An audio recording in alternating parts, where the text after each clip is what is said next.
Hola, bienvenidos.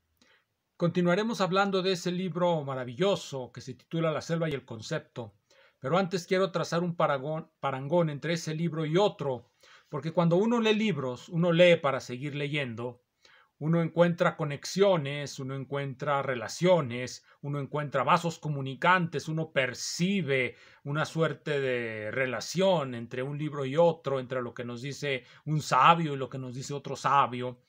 Entonces, entre las lecturas, las pocas lecturas que tengo, alguna vez leí este libro que se llama Una realidad separada, una realidad aparte, de Carlos Castaneda. En la parte 2, donde nos habla de lo que él denomina el objetivo de ver a través del peyote, porque eso es de lo que nos habla en este libro, ver una realidad separada mediante el medio o el uso de esa droga que se denomina mescalina, que está contenida en el peyote. Una administración adecuada de ese producto químico, de ese fármaco, nos permite desprendernos de los velos, por utilizar una frase de Blavatsky, otra pseudocientífica que viene a mi mente cuando leo a estos señores. Aunque Blavatsky quizá no sea pseudociencia, la podríamos llamar paranormal, porque hay diferencias, pero bueno, ahora eso no importa. Después volveremos sobre este asunto ya que es importante. Bien, se retiran los velos mediante el peyote y uno logra ver una realidad aparte. Eso lo dice muy claro en la página 119 de la segunda parte de este libro, que ya dije cuál es, de Carlos Castaneda, Una realidad aparte. En la página 119 voy a citar textualmente, dice así: Don Juan rechazó involucrarse en una conversación, pero yo estaba tan nervioso que no podía dejar de hablar e insistí desesperadamente en que me hablara acerca de este guardián.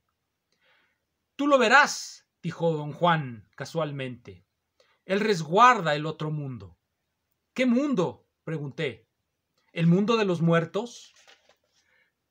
No es el mundo de los muertos, dijo don Juan, o el mundo de cualquier cosa. Es simplemente otro mundo. No hay razón para que te hable acerca de ello. Tú lo verás por ti mismo. ¿Qué tiene eso que ver con lo que nos narran los filósofos, poetas, iluminados, grandes pensadores, autores de este libro La selva y el concepto? Sergio Espinosa Proa, Nelson Guzmán Robledo y Leobardo Villegas Mariscal. ¿Qué tiene eso que ver con la realidad aparte de la que nos habla don Juan? Bien, ya discutimos largamente los dos artículos primeros de este libro, el de Sergio Espinosa Proa, el de Nelson Guzmán Robledo, y hoy vamos a rematar con el artículo último de Villegas Mariscal, que se titula Sujeto-Objeto o la epistemología de los huicholes. Ya platicamos la vez pasada, en el video pasado, sobre la parte 2, el apartado 2, donde nos da su interpretación, su reconstrucción conceptual del mundo no conceptual de los huicholes. Siempre va a ser interesante el conjunto de paradojas pragmáticas en la que caen estos pensadores. Supongo que no lo hacen de manera inconsciente, ellos son demasiado inteligentes, su mente está tan aguzada, tan filosa como un cuchillo, que la realidad ante ella se derrite como mantequilla. Pero bueno, el punto aquí es que Villegas hace una reconstrucción conceptual de lo que él considera es la epistemología de los huicholes. Nos dice que en esa epistemología, bueno, aquí la tengo, no tiene caso que trate de citarla de memoria si la puedo citar de manera exacta. Para esta epistemología, y yo empezaría por cuestionar si de verdad se le puede llamar una teoría del conocimiento. ¿Qué tipo de conocimiento es ese? ¿Qué tipo de teorización alrededor del conocimiento tienen? Lo único que nos describe. Bueno, vamos a la descripción para recordar lo que nos ha dicho este gran pensador. Su reconstrucción conceptual del mundo no conceptual de la epistemología huichola. Desde el momento mismo en que, como estos autores lo han dicho reiteradamente, en el mundo de los pueblos otros no hay concepto, no hay abstracción, difícilmente puede haber epistemología, porque la epistemología es una reflexión alrededor de nuestro conocimiento, es ya una reflexión de segundo orden, ya no reflexionamos sobre el mundo, sobre lo que percibimos, sino que reflexionamos acerca de lo que pensamos. Por eso es una reflexión de segundo orden, es una reflexión conceptual acerca de nuestros conceptos. Pero bueno, ellos no entran en estas discusiones porque, bueno, vamos pues a lo que dice. Todo está animado. Eso es uno de los axiomas. Todo está animado. Una cosa puede ser muchas cosas. Uno puede estar en un lugar y en muchos lugares. El conjunto de todas las cosas puede reducirse a una. Algo puede ser y no ser al mismo tiempo. Las cosas nunca tienen un solo sentido. La sexualidad de los dioses es ambigua. Hay un estado de transposición de situaciones. El chamán Maracame funge como intérprete de los dioses, pero es un dios. Todo se está reinventando continuamente. El mundo real, con frecuencia, se encuentra a merced de ciertos poderes invisibles que es necesario controlar por medio de los ritos y los sacrificios. Pues nos está describiendo otro mundo. La primera cuestión que uno debería de lanzarle a los pensadores de los pueblos otros es por qué interpretarlos ontológicamente y no funcionalmente. La ontología es tomarnos en serio lo que está diciendo Villegas Mariscal. Una epistemología es precisamente el conocimiento de algo, de un mundo.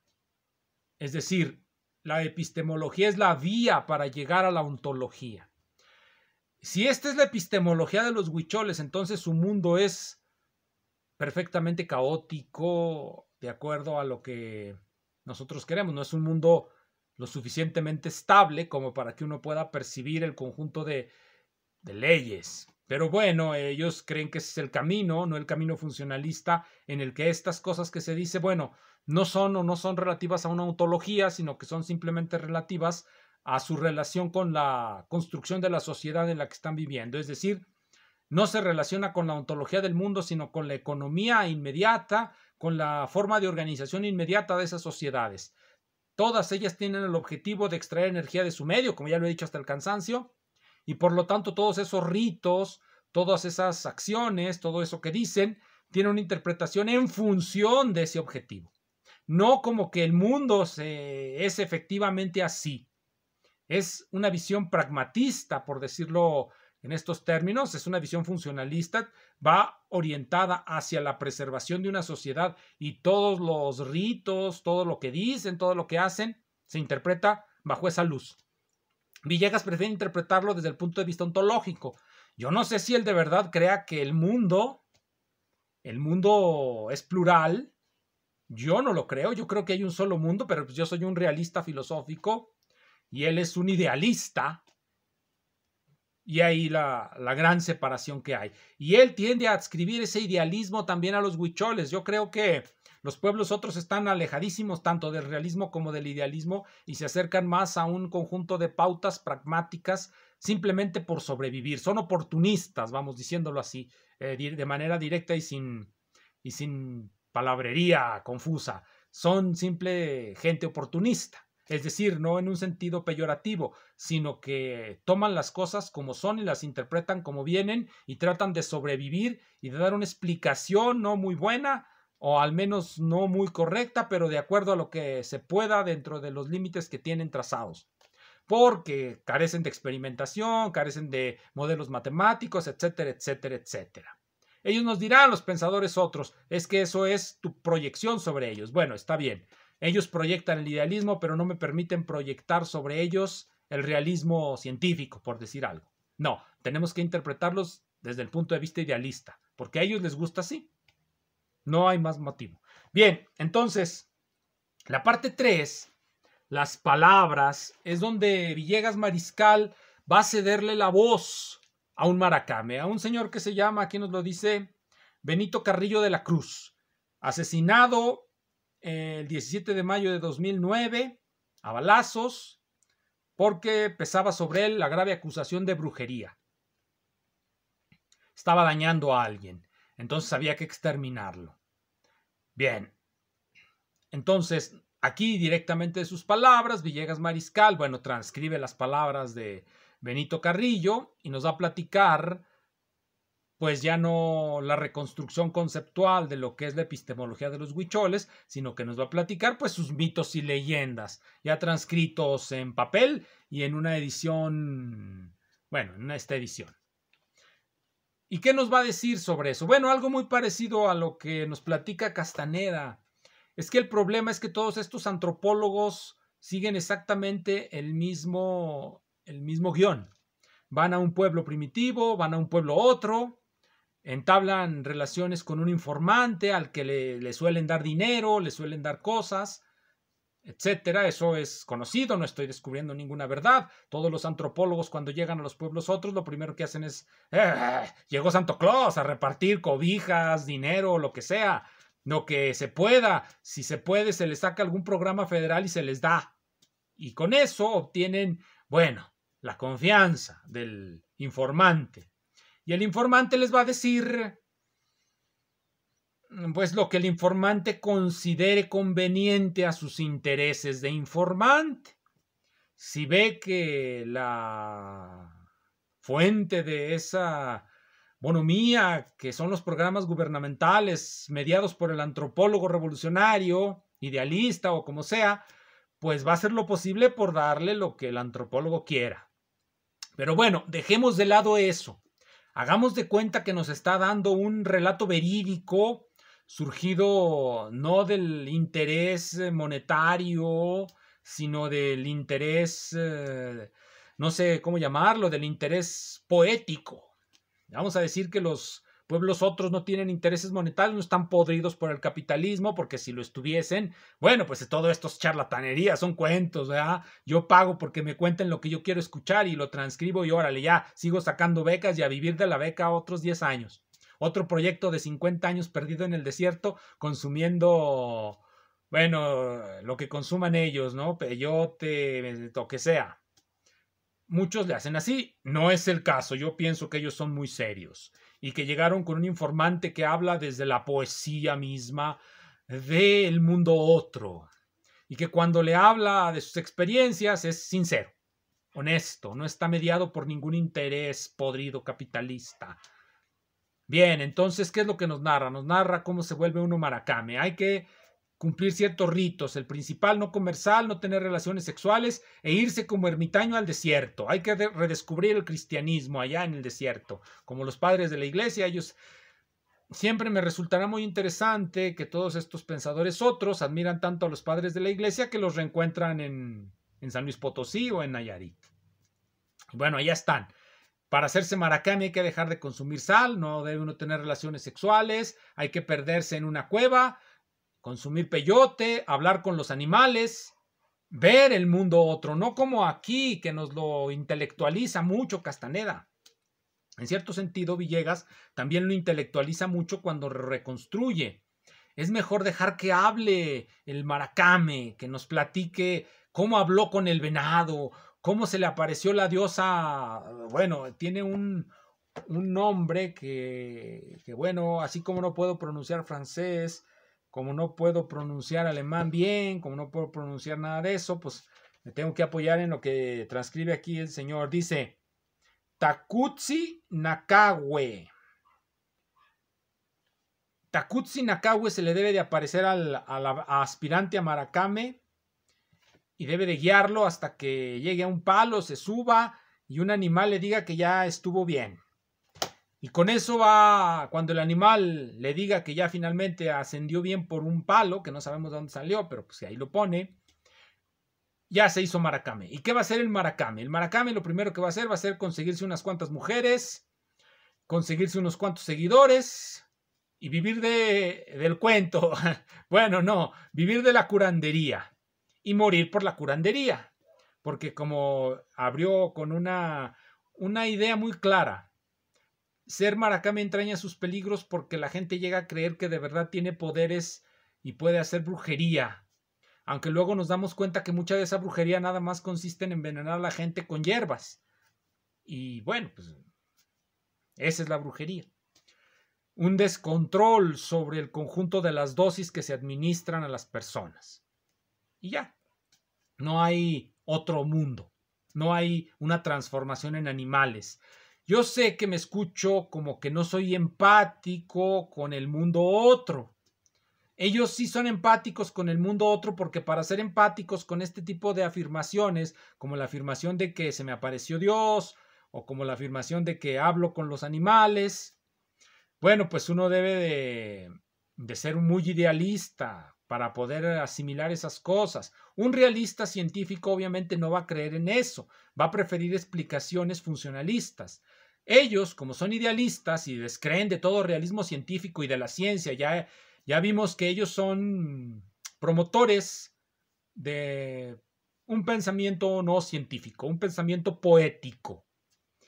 Por lo tanto, ese pensamiento poético está fundado en el idealismo alemán, del cual ellos descreen, pero que son muy adeptos a vivir en la idea de que basta con que nos imaginemos algo en nuestra mente para que eso esté proyectado en el mundo. Basta con que el huichol me diga que habló con un animal para que yo me lo tome en serio.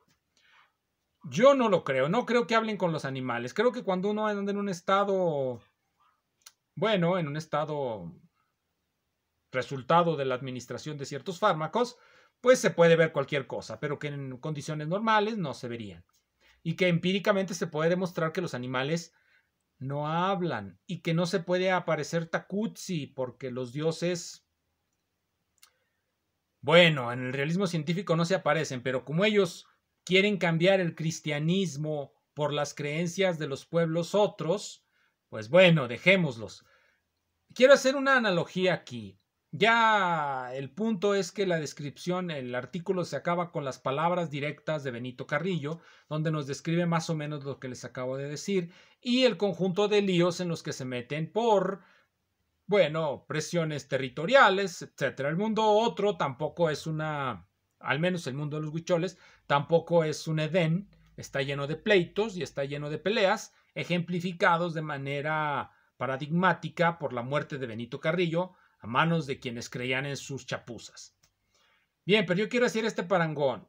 Ellos dicen, bueno, tomémonos en serio a los pueblos otros. ¿Y por qué mejor no nos tomamos en serio la religión cristiana y tomamos la hostia y creemos que de verdad es carne y el vino se vuelve sangre? ¿Por qué mejor no creer eso? ¿Por qué buscar creer en otros? ¿Por qué cambiar de la chamanería cristiana por la chamanería huichola? ¿Por qué no buscar el realismo científico?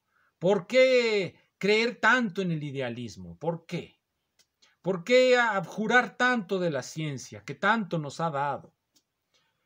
Bien, aquí para concluir, ya finalmente, ya llegamos a la conclusión de esto, hay que hacer una valoración del libro. Siempre va a ser difícil clasificar este tipo de documentos. Siempre va a ser difícil. No esperemos que los burócratas lo hagan. Los burócratas pagan. Si se tienen las credenciales adecuadas, uno puede pagar uno puede bajar recursos para financiar casi cualquier cosa si se tienen las credenciales adecuadas, no muy científicas. Basta con que seas doctor y tengas amigos y ya te hayas hecho viejo. Por ahí. Entonces, el punto es, ¿cómo clasificamos este tipo de pensamiento? Ellos quieren que se vea, quieren su autoimagen, es la de filósofos rebeldes que están en contra del poder de la ciencia. Pero recordemos, la ciencia no es un poder, la ciencia no es el Estado. A la ciencia no tiene caso tratar de derrocarla porque no está en ningún poder que no sea el que le confiere la evidencia, el modelo matemático y la discusión abierta. Sí, pues me escucho un poco liberal, porque en realidad es así la ciencia. La ciencia no es el Estado, no se tiene que derrocar. Ningún científico está en donde está porque tenga única y exclusivamente conexiones y poderes. No, en la ciencia se trata de la evidencia. Otra cosa es que haya mucha gente, como en todos lados, que utilice la ciencia para otros fines, que genere ideologías acerca de la ciencia, que la quiera utilizar para los fines que no corresponden, que quiera a través de su prestigio como científico inmiscuirse en otros campos que no le competen. Recordemos aquel libro de Michael Walzer, Esferas de la Justicia. Podemos dividir nuestra actuación en el mundo en diferentes esferas y debemos en cada una de ellas actuar de acuerdo a los requerimientos de esa esfera. Dentro de la esfera científica debemos de actuar buscando la verdad, manteniendo cierta ética, discutiendo la evidencia, ofreciendo el modelo matemático y reconociendo el error. Si nos vamos a otra esfera de acción, la política, pues en ella nos comportaremos como los políticos. Obviamente ahí la cosa se pone muy complicada porque los políticos tienen tendencia a suspender su moralidad, tienen tendencia a la charlatanería. Es un ambiente en el que predominan ese tipo de cosas, el embuste, la falta de, bueno, la laxitud moral. Pero bueno, son esferas, no las confundamos. Me parece, a final de cuentas, que en este libro, La selva y el concepto, se hace una contribución a ese mito de la ciencia como un estado que hay que derrocar o al que hay que oponerse o que nos oprime.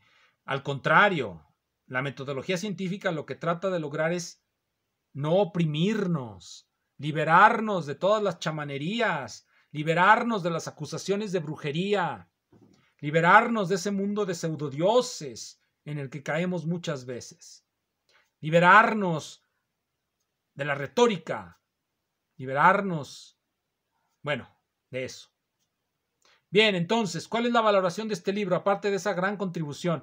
En la medida en que un libro nos haga pensar, vale la pena leerlo. En la medida en que nos haga pensar sobre problemas importantes de nuestro tiempo, no hemos perdido nada al hacerlo, hemos ganado más bien. Este libro nos hace pensar sobre muchos temas. En particular, nos deja claro que el idealismo no es viable. El idealismo es inviable completamente. Eso ya lo sabemos. Tenemos que irnos al realismo científico. No es cierto que tengamos un dilema porque les gusta mucho creer que Hegel, el concepto, el descubridor del universo, ha caído, por lo tanto no nos queda más que Nietzsche, el relativismo total. Falso, falso, falso, falso. Hay muchos problemas con la postura realista, pero debemos discutirla. Debemos de ser abiertos en la discusión filosófica, tanto como en la discusión científica, porque esa es la única manera de mantenerlos libres de las chamanerías, de los charlatanes, de los pseudocientíficos, de los expertos en lo paranormal, de los pseudopolíticos y de todo eso. Muchísimas gracias.